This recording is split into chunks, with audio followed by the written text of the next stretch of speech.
Welcome to AstroEnergy with astrologer angel Shelley Overton.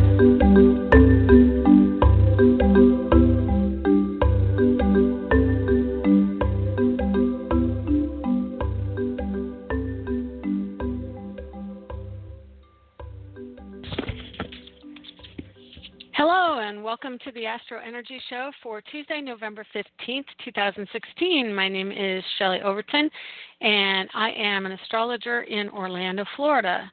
I hope you're having a good week. I know it's been a rather difficult week. Well, for some of us, not for all of us, but yeah, I don't even know what to say about the election. I probably shouldn't say anything, because the feelings run deep. And other than the fact that when I gave the show last week, I definitely believed Hillary had the win. And of course, I didn't dig really deep. I probably could have seen that it was going to be something else, but she did win the popular vote. So I guess technically I was accurate. So that's all I'm going to say right now about it. And it's probably for the best for the radio show. So we had a supermoon last night, or actually yesterday morning. It was around 6:20 in the morning. And so that was pretty wonderful. It was beautiful. Everybody, even my father, called and mentioned that we had that. Excuse me. And so, it's it's great. Just really, I don't know, all of a sudden having a bunch of strong feelings coming up. So I don't know what's up with that. That's kind of strange. Anyway, so we've got a lot going on in the sky, and that's usual, right? There's always a lot going on in the sky. This week we also had Mars change signs, and we had Mercury change signs. So Mercury is now in Sagittarius, and hang on one second. I'm just trying to get all of my windows on my computer in alignment with what I'm doing. Right before I started the show, I was trying to look something up, and my computer froze up on me. And if you've listened to the show a while, you know that when things go awry right at the deadline, at the time I'm starting the show, it kind of can throw me off. So that's probably part of what's going on with me right now. So I'm just calling up the chart to get on board with what is happening here. There we go. Okay, so Mars is now in Aquarius, and Venus is now in Capricorn, and the Sun is at late degrees Scorpio at 23. Mercury is at 4 degrees Sagittarius, just went in this past week, like I said. Saturn is at 15 Sagittarius, opposite the Moon at 8 degrees of Gemini. Uranus is at 21 retrograde in Aries, Neptune at 9 Pisces, and Jupiter at 14 Libra. And he is, I want to say opposite Uranus at 21. So he's approaching a direct opposition. So that should be an interesting energy for the next, I would say, month. Jupiter is, again, it's learning about getting your needs met within a paradigm, and this paradigm is partnership and relationships. So it's also cooperation. It's really a big diplomatic energy, because Jupiter is about connecting to other people of different cultures, and Libra is about finding commonality and balance. But Jupiter can also be, like I said, about getting needs met. So while it expands the diplomacy, it can also expand the desire for both parties to want their own way. And so that dynamic is going to be seen more as long as Jupiter is in Libra, which is the course of the next year until about August.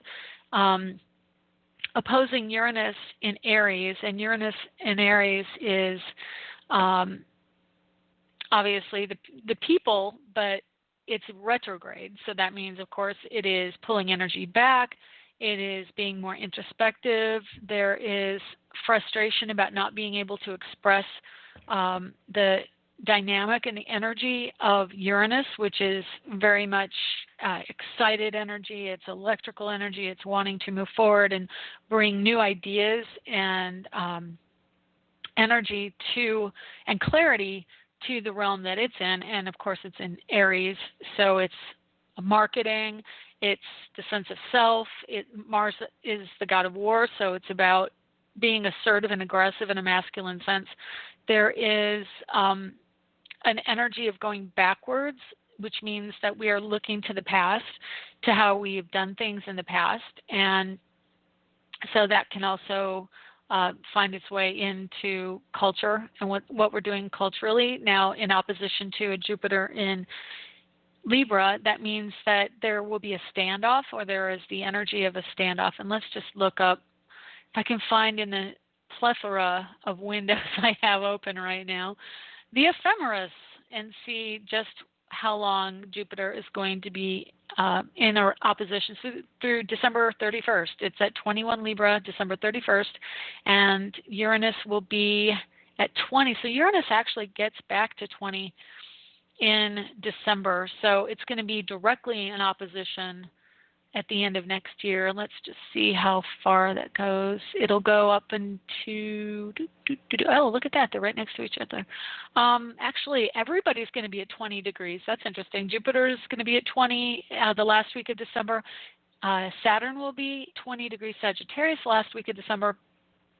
And then Uranus is at 20 Aries. So there's going to be an interesting dynamic that week, because Saturn in Sagittarius, a fire sign, at 20.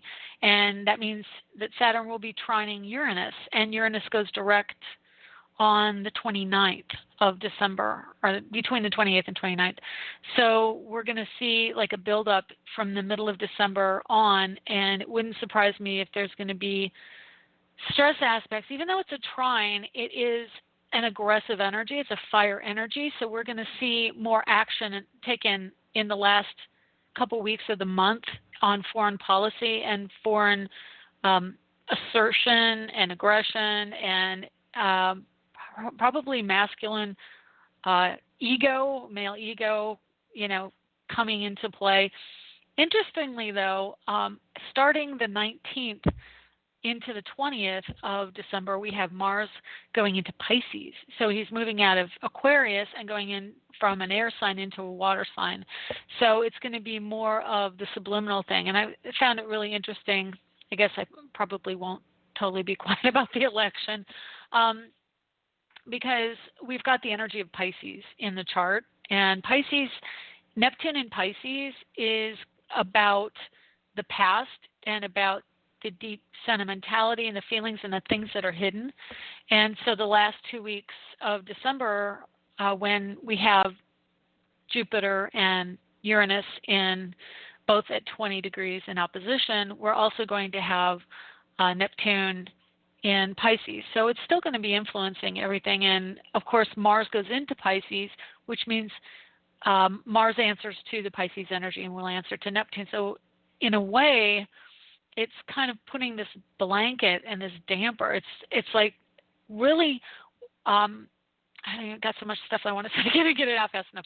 So the energy of Pisces is coming in while the energy of fire is perfecting between these planets. And so there's a trine going on in the end of the year between Saturn and Uranus.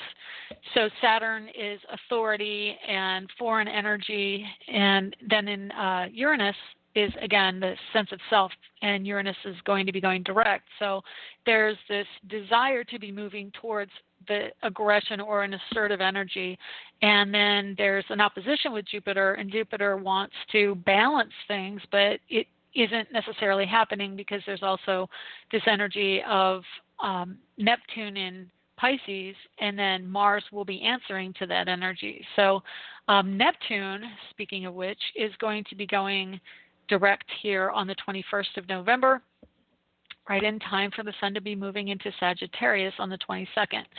So we've got another strong energy going on there, because Sun in Sagittarius by the end of November will be moving into a square with Neptune. And so that means that we're going to be having this spiritual essence that, again, as I've said in the past, Neptune is spirituality and Sagittarius is religion. So we've got this kind of back and forth between the two ideologies of Is it going to be something that's dynamic around bringing forth spirit and how spirit expresses in our lives? Or is it going to be the dogma of religion and the structure, especially with Saturn and Sagittarius right now, is very much the dogma and what's going on with religion. So it's the ideology versus the connectedness and on some level autonomy, with Mars being in Aquarius for this month.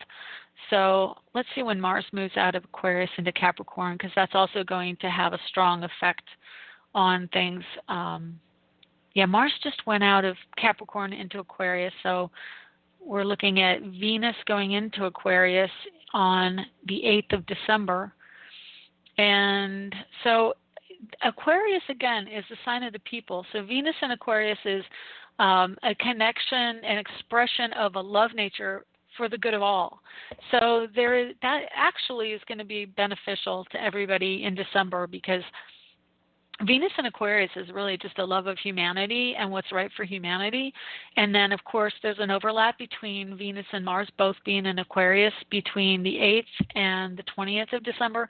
So there's a really strong, and on top of it, because that's an air energy, Jupiter is in Libra as well, so there's going to be a trine with the air energy. So there's a lot of air and fire and a little bit of water going on, and a little, one planet in water until, the moon will be in water periodically, but so we've got Capricorn and Earth and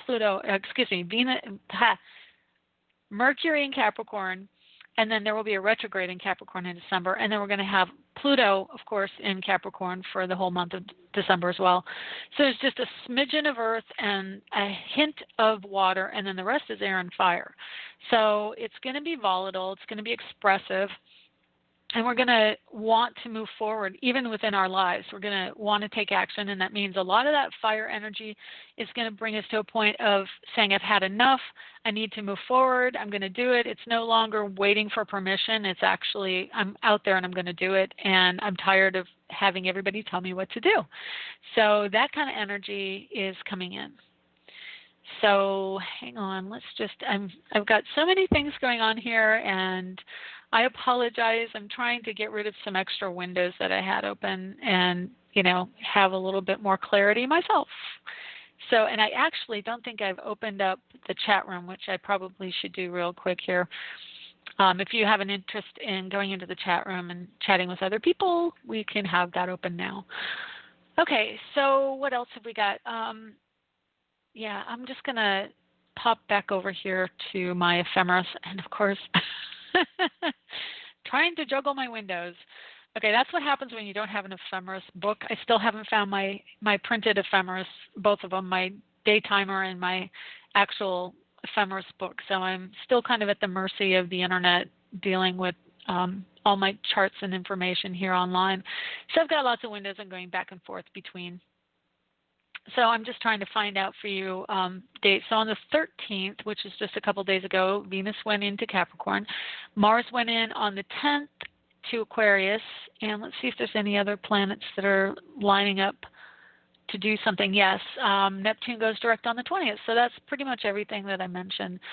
Currently, Venus in Capricorn, we're shoring up our day-to-day lives, our desires.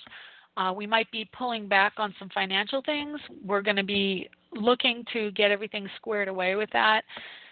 Definitely time to go through your house and expunge all of the clutter and things that you are not wanting anymore in an effort for clarity. And of course, the moon in Gemini, air sign, wanting clarity of thought, wanting clarity of communication.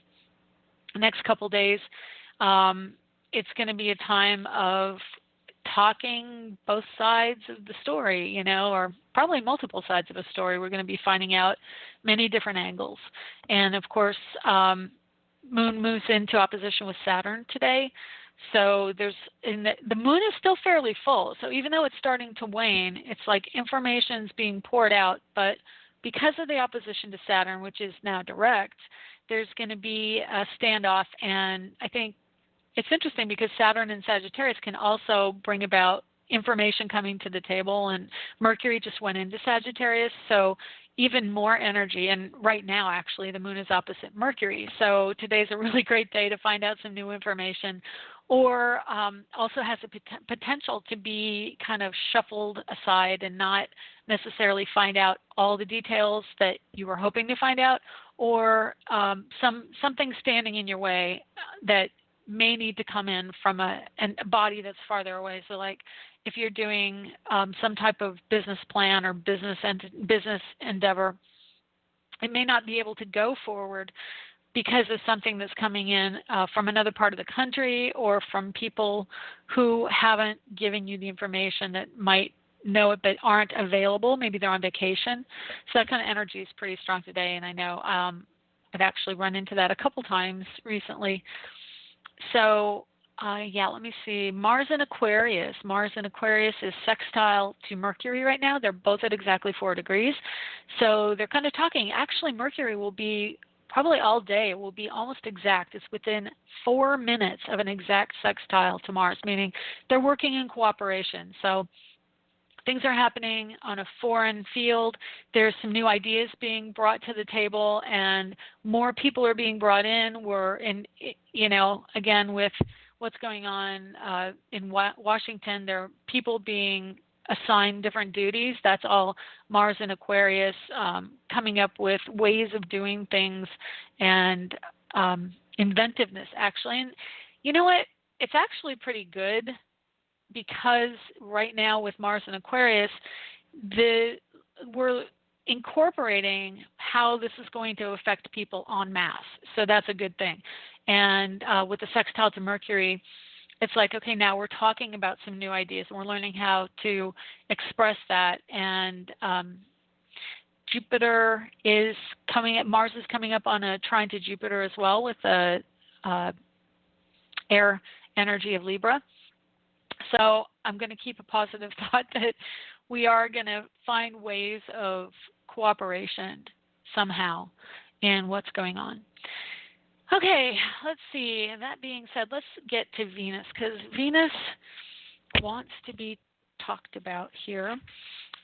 So hang on a second. I'm just going to pop over to my other window again, shuffling the windows.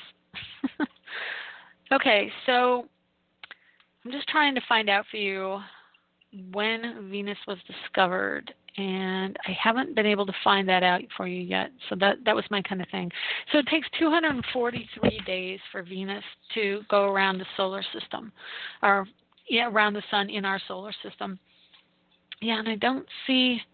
I mean, Venus has been in the sky. She's recognizable in the sky, so she's been witnessed for as long as I know history has, looked up, people have looked into the sky and the heavens. So, she was fairly bright, and it has always been in the sky. So I don't really know that it was any date that you could say, yes, she was recognized and discovered, because she's like a star. So, I mean, she shines like a star. She's not a star, of course. She's a planet. But anyway, so I couldn't find that for you, so I'll just continue on and tell you more about the mythology. So Venus was a Roman goddess, and she was in charge of love, beauty, sex, fertility, prosperity, victory, and desire.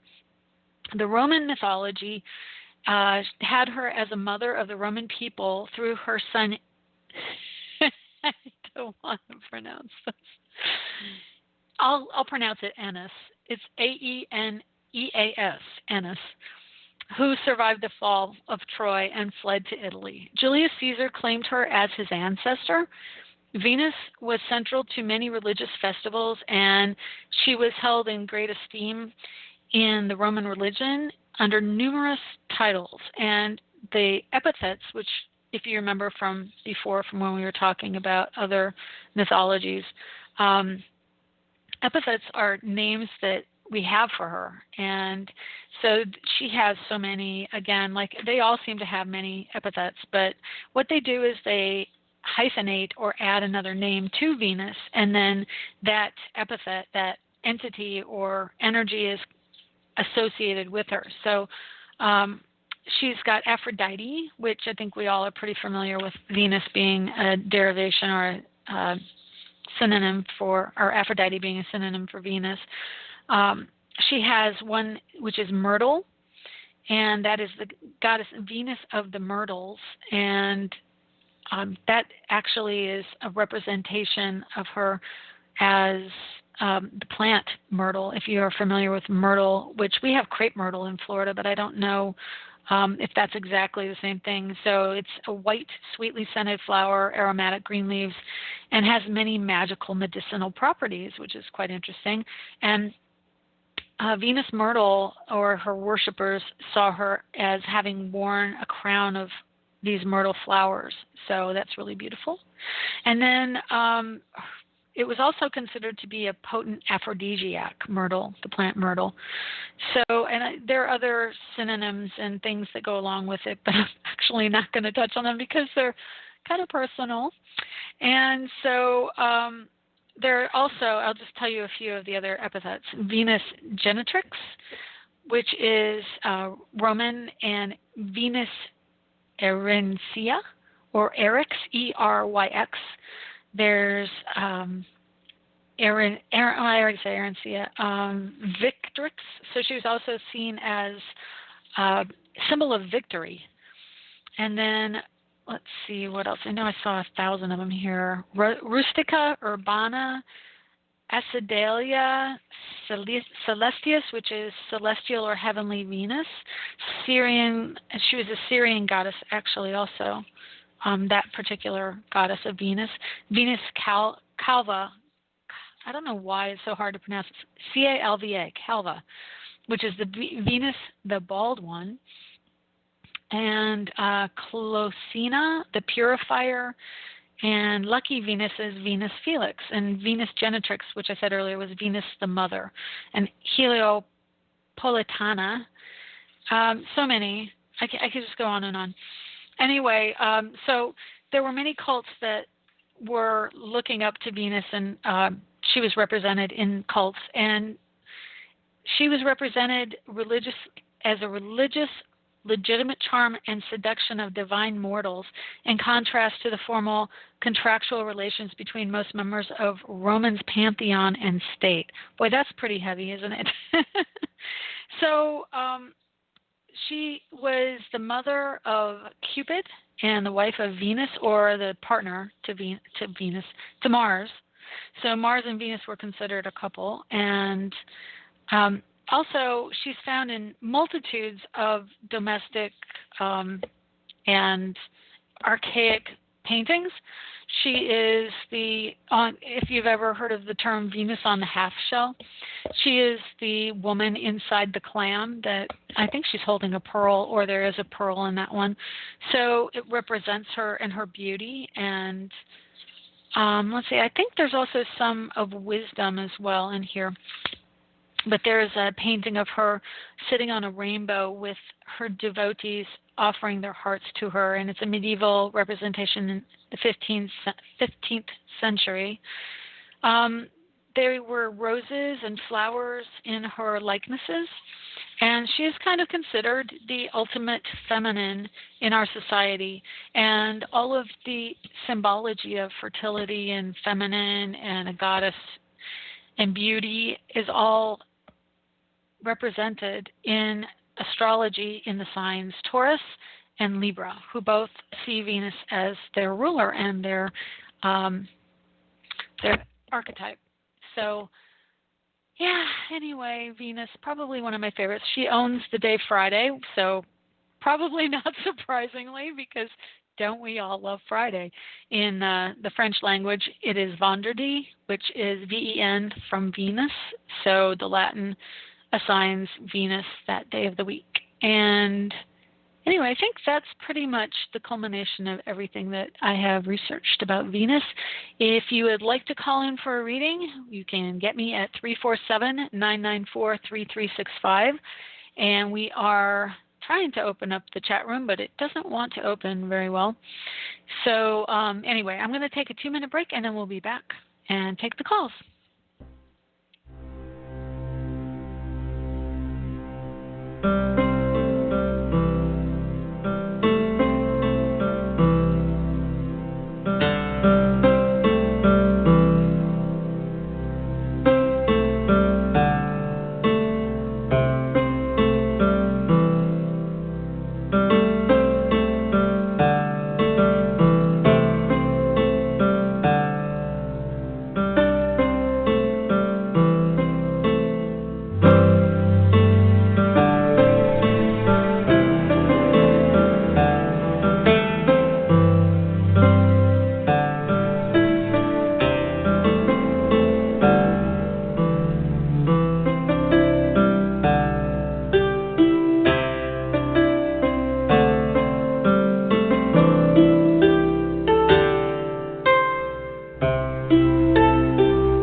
we're back. My name is Shelley Overton, and you are listening to the AstroEnergy Show on Blog Talk Radio. If you are interested in getting a reading, you can get me at astrologerangel.com, and there are a multitude of types of readings from a mini reading to a full reading that usually lasts about an hour and 15 minutes, and I record it for you so that you can listen to it again at another time. And let's see if there's anything else. Yeah, I'm an astrologer in Orlando, Florida, and I can do your reading over the phone, or if you're in Orlando, I can do it in person. So anyway, let's get back to our phone lines and take some callers here. Hi, 727, how are you? I'm well, Shelley. Thanks for taking my call. Hey, my pleasure. Who is this? This is Kate. Kate. Hey, is that I assume it's with a K? That is a K. Okay, awesome. So give me a second here to set up a little card for you in my database, and I will. Okay, you can go ahead and give me your birth date. Sure. 9/8/55. 8/19/55. Do you know what time? I sure do. It was. I was born in Chicago. It was 10 a.m. and then it was. It's specific to Central Standard Time. Oh, yeah, that's fine. My program, fortunately, will put in automatically. Yeah, in the time for the year, because certain years were daylight and some weren't. So yeah, it's got it daylight for the year you were born. So yeah, what can I do for you today? A mini reading would be terrific. Okay. Let's see here. Do you have any specific questions or areas you want to concentrate on? I'd love to take a look at what's predominant in the coming 3 months. Okay. Well, let's just look and see what you've got. So you've got a 26-degree Libra rising, and that means Neptune is also at 26 degrees in your chart. So you've got a very strong desire to be in a partnership, and it means a great deal to you. Neptune is in your 12th house, and Mercury is also in your 12th house in Libra, and right now Jupiter is in your 12th house. So that part of your world is being expanded greatly right now. That means that you can idealize romance, but fortunately Jupiter has a way of, well, I wouldn't necessarily say romanticizing it as much as helping you to learn more about it. So that's kind of a desire right now, is to maybe even travel with a partner. Are you in a relationship now?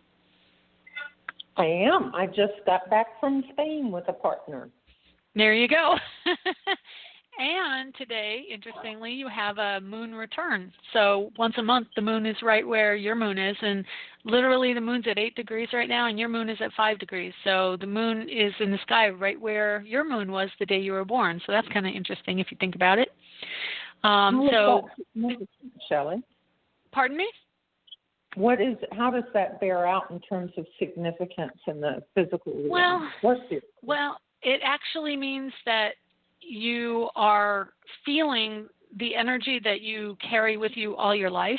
And wherever our moon is, it's how we interact with the mother figure in our world. And for you, your mother, it's in the house of the mother as well. For you, in how I read astrology, there are a couple different houses for the mother. One is the 5th house, and it depends on if you're male or female and if you're straight or gay. But if you're straight and female, then your mother is represented by the 8th house. Pardon me?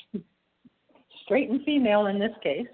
Yeah, so it's in the house of your mother also by the indicator for how you interact in relationships, which is the 8th house.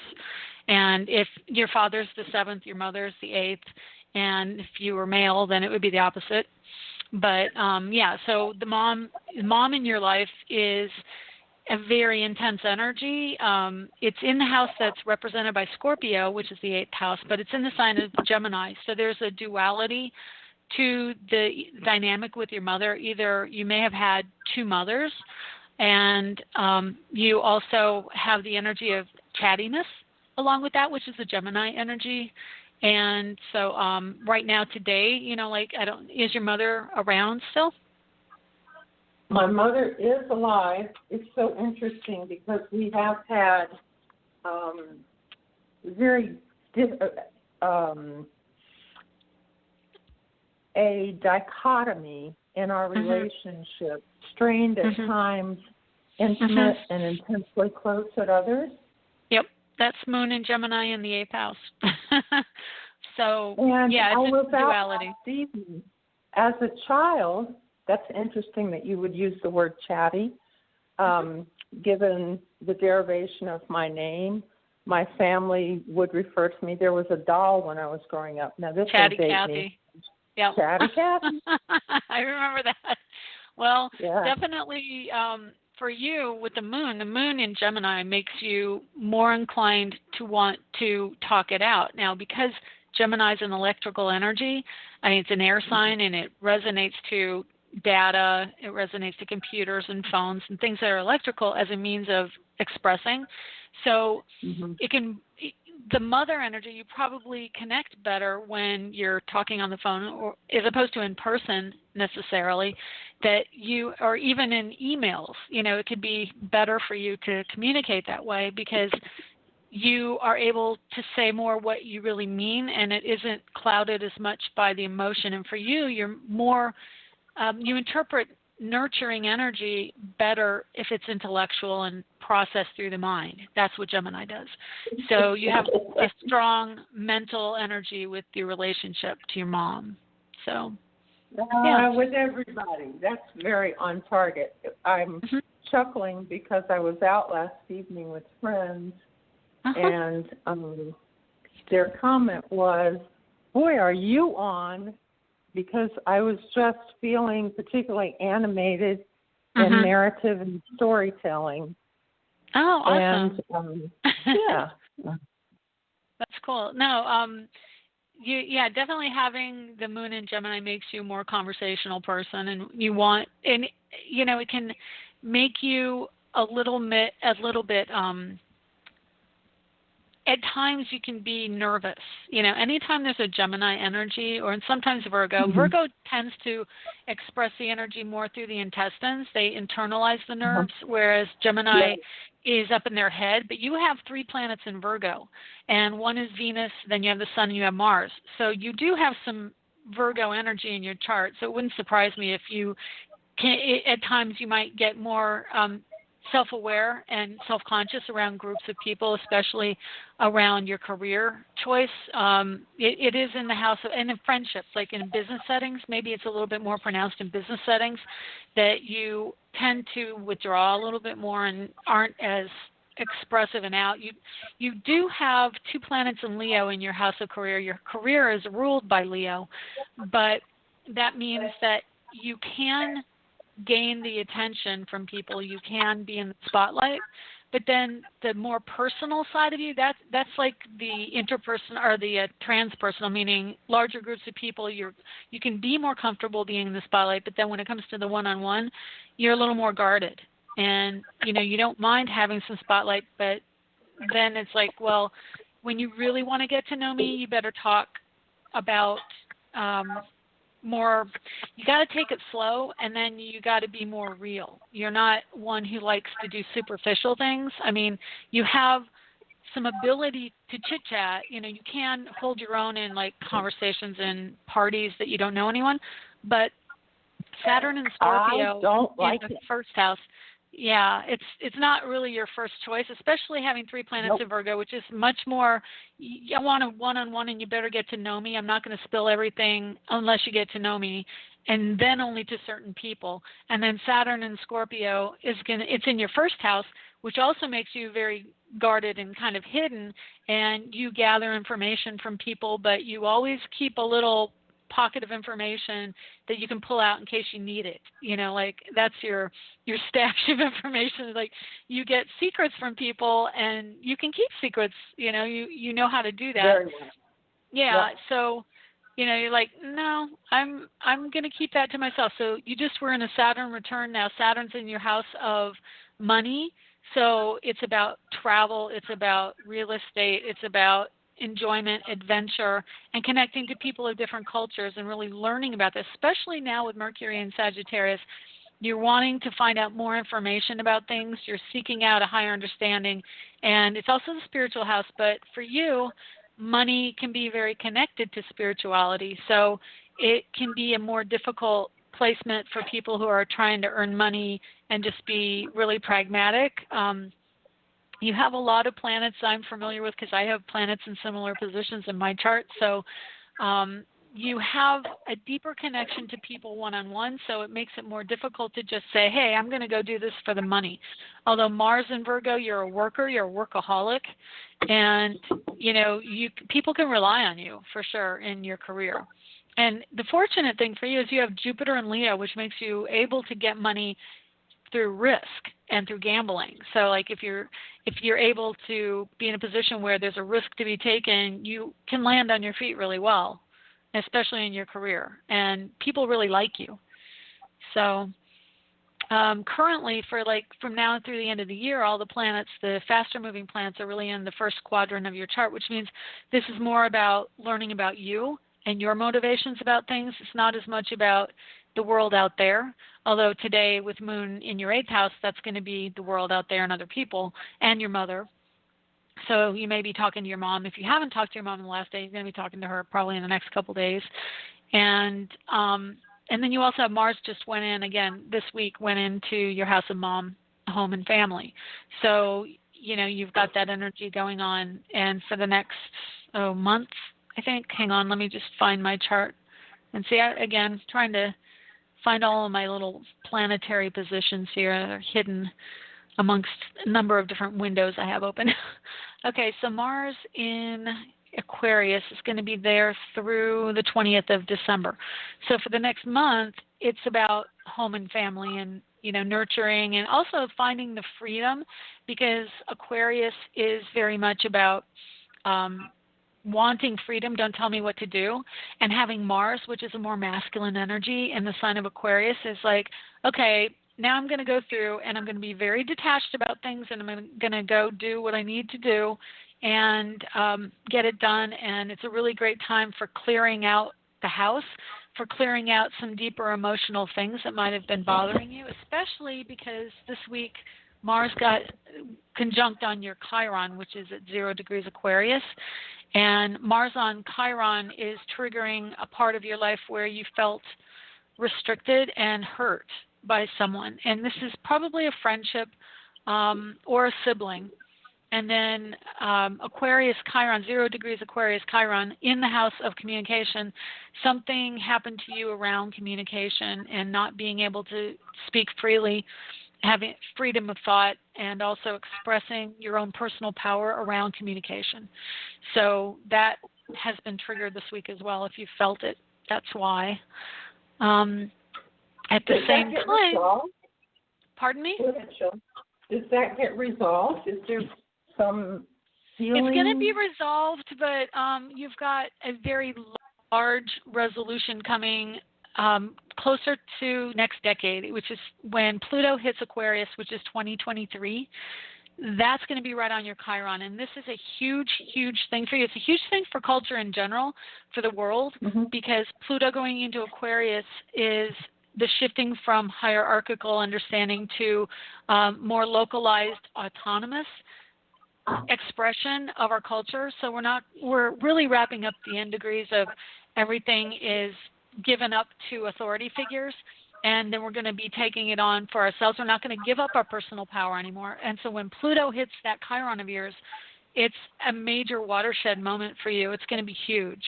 And that's a time when you're really going to be more in your element, or you're going to be really looking to be in your own element, and that this is your life, your world, the way you want to express yourself. And that is going to be the time where you get to own. And actually Saturn is going to be coming across that point as well. Let me think. Right around 2020. So we're all going to get a taste of what's coming later on in 2023, but around 2020, Saturn will be hitting that degree, and you're going to be feeling it pretty strongly at that point too, or between 2019 and 2020. So it's actually part of a huge shift for you in this life, that this is the next decade is going to be about expressing yourself and getting the recognition you deserve for it. You have Uranus and Leo at the top of your chart, your midheaven. So, that's pretty big. Leo and Uranus and Leo is about autonomy and getting the spotlight. And so you've got a lot of that energy as well. So what happens when Pluto hits that opposition, when Saturn opposes your Uranus, it's really a trigger to get you on board with fame and really start to detach from how people have treated you based on vocalizing your own personal view of the world. I can't even tell you, between 2020 and 2025 is a huge time of you rediscovering your voice and rediscovering your creative side and your nature and the storytelling ability. And right now, if you're not writing a book, I don't know what you're doing, because that's what you should be doing. I giggle, Shelley. I've been told that for 25 years. Well, when are you going to listen? Well, honestly, it does feel as though there is a rhythm and a timing to all this, and it's coming. whilst I know it's there, the more I attempt to push. Gosh, I just had this image. I had a C-section with my daughter, and the harder I pushed, the more resistance. she resisted. Yeah. Exactly. Yeah, and that actually is a very clear metaphor for this energy, because Uranus, the planet Uranus, does not want to be told what to do. And I can tell you, I have a son with a ton of Aquarius, which Uranus rules in his chart.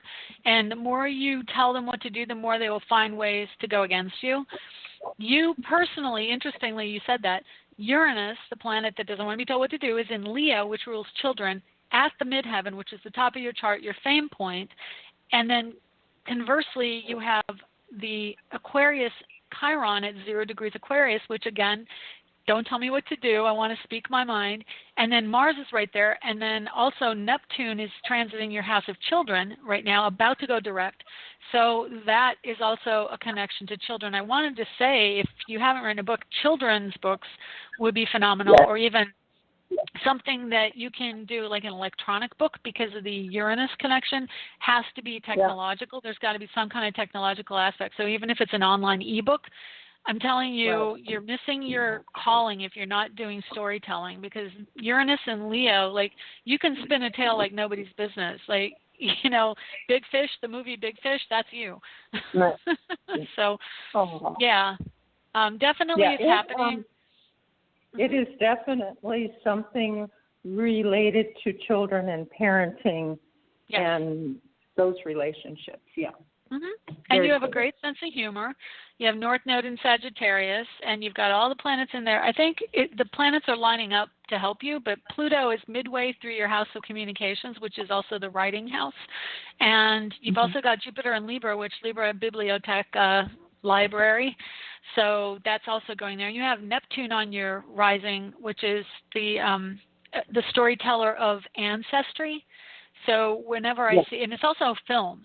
So I would say to you, if you get something going in the next year, you have the potential to make it into a movie if you so desire. And I would recommend you get going on something, because it's pretty good. But you've got Pluto. Pluto's going to keep after you for the next 5 years if you don't pay attention. And it will happen. Saturn's going to go into once Saturn goes into your third house, which is 2018, January of 2018, it will be a very big time for that. Okay? You have been so generous and lovely. Thank you. You're thank welcome. you. You're welcome. Are you My able pleasure. to help me capsulize?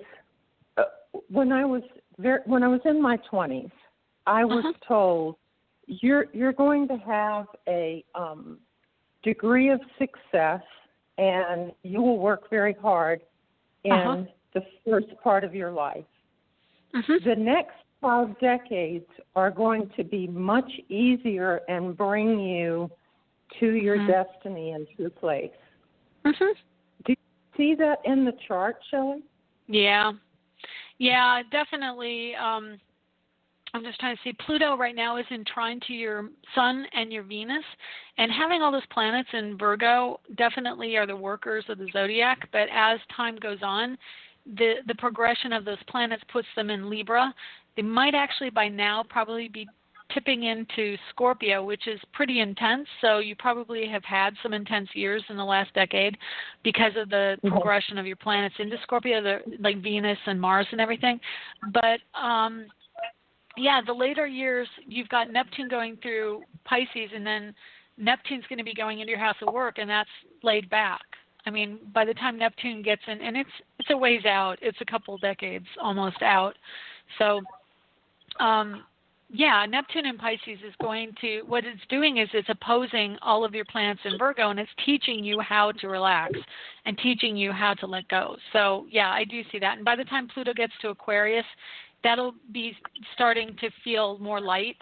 And then after that, Pluto gets into Pisces, and that's also very relaxed and chill. So you just need to get Pluto out of Capricorn, and I think things will get much better for you and much more relaxed. And when you thought It's around 2020, 2025. No, I take it back. I think it's 20. I said it earlier. It's 2023. It goes in, I think, March of 2023, right around there, because that's basically the beginning, technical beginning, astrologically, of the age of Aquarius.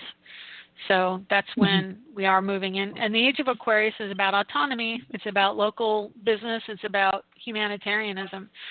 So, all right. You, again, terrific reading. Thank you so much. Thank you. You're welcome. Thank you for the call. Have a good week. All right. Good day. Okay, take You care. too. Bye. Thanks. Okay, let's go to 817. Hi, 817. How are you? Oh, hey, Shelley, it's Nancy. How are you? Happy Hi, Nancy. I'm Thanksgiving fine. early. Yeah. Sounds like this Thanks. woman has a lot in common with me. I was always called Chatty Cathy when I was little, and it was my favorite doll. So. Oh, my gosh, that's so funny. Yeah, I probably would have been called that, but I think I was a little bit after that because I was, well, not too much. I don't remember having, I had the Chrissy and Velvet dolls with the hair that pulled out, and you could make it long or we had that short. one, too. Yeah. Yeah. We did have a Chrissy doll. It's funny because my sister cut was her Chris. hair off. I did. That's what I did to Velvet. Velvet was Chrissy's sister, and my sister Chris had Chrissy, and I had Velvet, and she had blonde hair, and I went on the stairs and I hacked that off, and I cut my own hair. I remember it to this day. I remember doing it. My sister did the same thing, right before kindergarten. So she cut her funny. bangs right to the base of her head, so we had these little nubs sticking out. Yes. Her kindergarten picture is still hilarious to this day. That's Yep, so I funny. have the same thing. My kindergarten picture has it all chopped up way high because I did So that. you're my sister, basically. You're I know, Patty. pretty much, right? Pretty much. That's so cool. Anyway, What can I do for you? Mark and I have on planned found the dream property. We've always wanted it, but it's a 3.5-hour drive south, which would require us to move and give up everything we kind of know, but we're okay with something new. We're very interested in it, but it would require selling some land that we have and all of that flowing. And it seems to be moving really quickly. It's all just happened in the last week or so. You know, owners willing to finance, great guy, very spiritual energy on the property. Nice. My friend lives nearby, so we plan on having retreats and such. So there's a lot of My gosh, that's really awesome. positive. Yeah, it's on 10 acres on a river, and it's just fabulous. And my friend who is a shaman and does other work is looking for a place to host retreats, and she's like, oh my gosh, I will do it here if you have it. And it has organic. It has everything we've always wanted and all of our properties put together, and it's nearby some friends that we know, but it was not our plan ever to go further south than where we already are, or for Mark to have to find a new job because he really loves what he does, but he's the chameleon. He's not afraid to change, and he's already applied for his dream job down there. So just wondering if you see anything, if it's flowing or if it's just something we should just kind of let go or what. Just kind of, like I said, happening very quickly.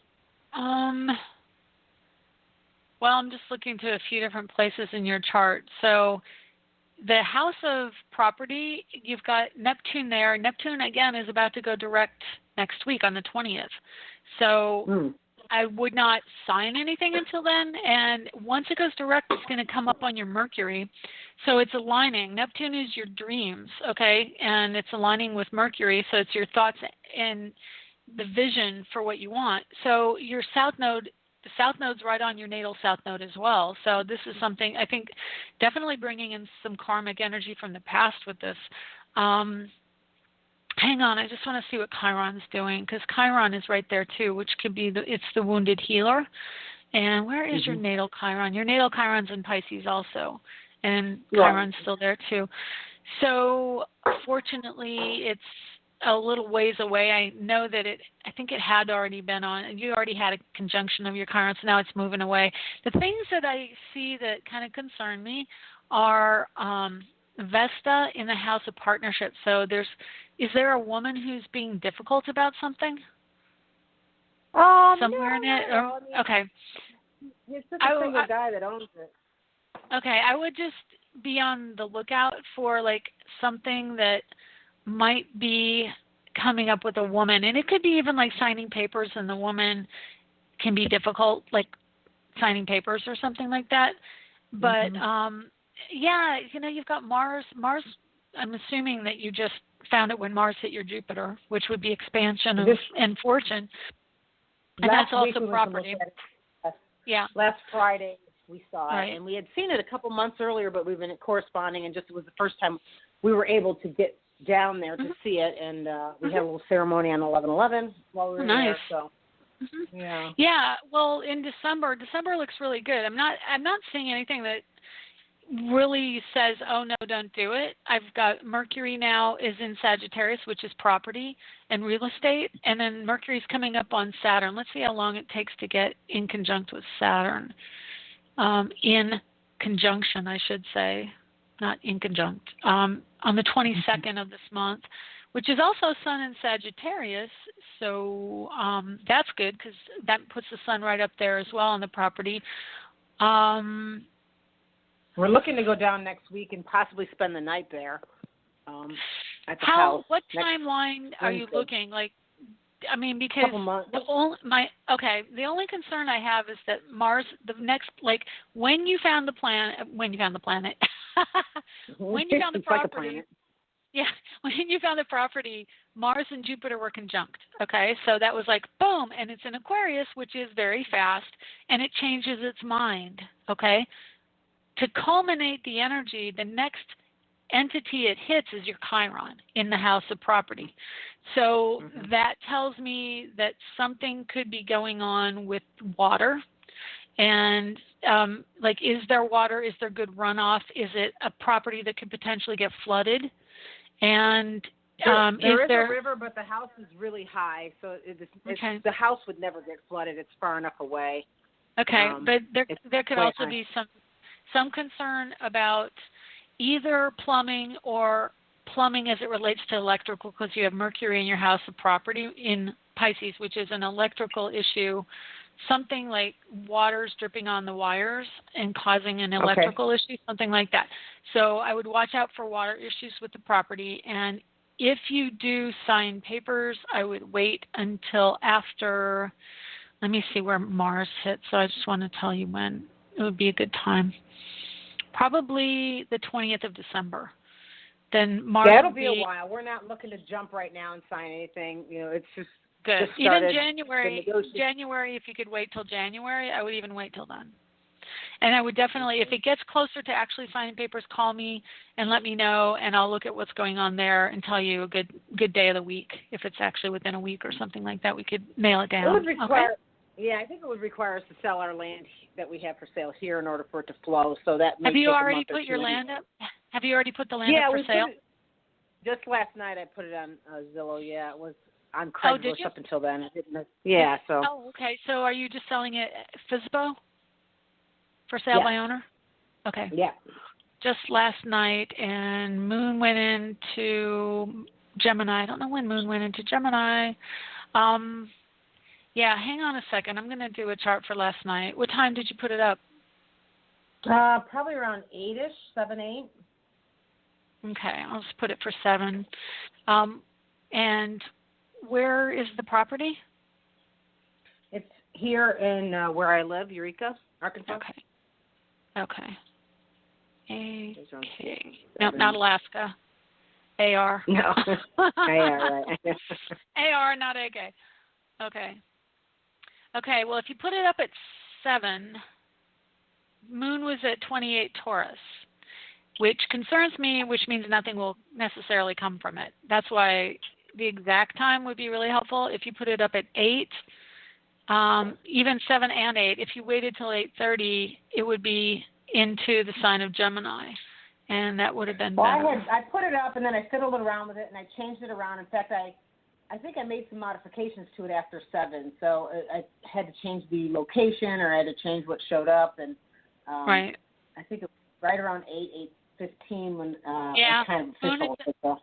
Yeah, Moon's in Taurus. I would not have put it up at that time for the simple reason that it means that nothing will come from it. It's a void, of course, Moon. So you might have to, if you do something else, like I would pull, like even if you just, since you're doing it on your own, pull the listing and relist it at another time, that could help. Okay, yeah, I listed at 7:33 actually, because it says it's official. You become official on Zillow at 7:33 last night. Yeah, Moon was at Taurus. So that, yeah, I see. You got to call me. I know. It was just a weird thing. I didn't even know you could list it on there. So yeah, I can easily remove it and add it again. So maybe I'll do that tomorrow or something, or tonight even. Yeah, I would definitely again, if nothing's coming from it, and even the fact that you would relist it would mean that nothing came from it that way at that time. So that's really interesting. But yeah, I would wait until the moon is where? I would wait till a moon in late degree Leo, or even better, probably Libra. And so that would be, I'll tell you that real quick, and then I have to wrap up. So sure. Moon in, where are we at? It'll be, the 23rd or 24th, and that would also put the sun in Sagittarius, which is much better, because that would be the real estate thing. So definitely do it when the sun goes into Sag after the 22nd. But I would say if you really want a good deal, do it on the 24th.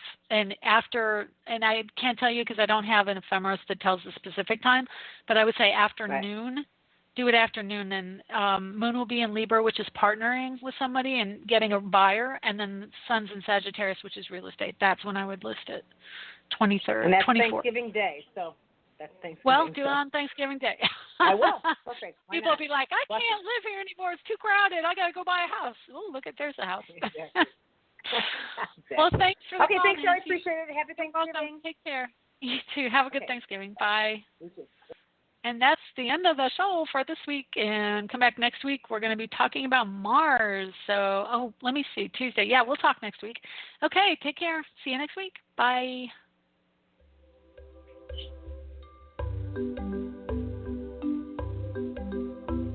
Thanks for stopping by AstroEnergy this week. If you would like to get a hold of Shelley Overton, you can get her at astrologerangel.com, on Facebook at AstroEnergy or Astrologer Angel. The music was provided by Kevin MacLeod at incompetech.com with additional music by Ironwood Rain. Check them out on the net at ironwoodrain.com.